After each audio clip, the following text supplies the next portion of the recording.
కోదాడ మండలం చిమిర్యాలలో నిర్వహిస్తున్న ఉచిత వేసవి వాలీబాల్ శిక్షణ శిబిరాన్ని సూర్యాపేట జిల్లా కబడ్డీ అసోసియేషన్ కార్యదర్శి నామా నరసింహారావు, ఎంబీఎం ట్రస్ట్ వ్యవస్థాపకులు మాతంగ సురేష్లు సందర్శించారు.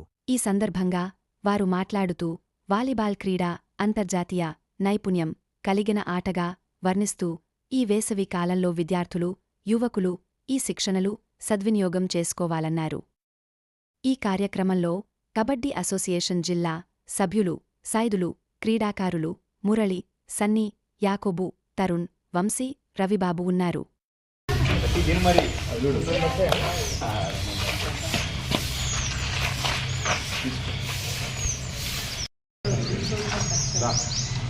అందరికీ గుడ్ మార్నింగ్. సమ్మర్ క్యాంపు ఏర్పాటు చేసి ఎవరైనా హాస్పిటల్లో మాకు రక్తం అవసరం ఉంది సార్ అని అన్నకి తెలియజేస్తే అన్న ఆగమేఘాల మీద ఏ గ్రూప్ అని వాళ్ళ కాడ లిస్ట్ ఉంటుంది, ఆ లిస్టు పట్టుకొని వాళ్ళు ఎంత దూరంలో ఉన్నా వాళ్ళని తీసుకొని వచ్చి వాళ్ళకి అవసరమైన బ్లడ్ ఇప్పించేటట్టు దాదాపు ఎప్పటికీ నాకు తెలిసి 100 మందికి సహాయం చేసినటువంటి వ్యక్తి. 140 మెంబర్స్కి పేదవాళ్ళకి పేదాన్ని లేదు ఎవరికైనా బ్లడ్ అవసరం ఉందంటే వాళ్ళకి సంబంధించిన వాళ్ళకి ఫోన్ చేయడం, వాళ్ళని తీసుకురావటం.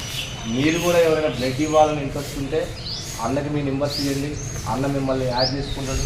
ఒకవేళ మీరు కూడా సహాయం చేయాలని ఒక ఆలోచన ఉంటే, ఎవరికైనా బ్లడ్ ఇవ్వాలన్న ఆలోచన ఉంటే మేము కూడా దాంట్లో భాగస్వామిగా అవుతాం సార్.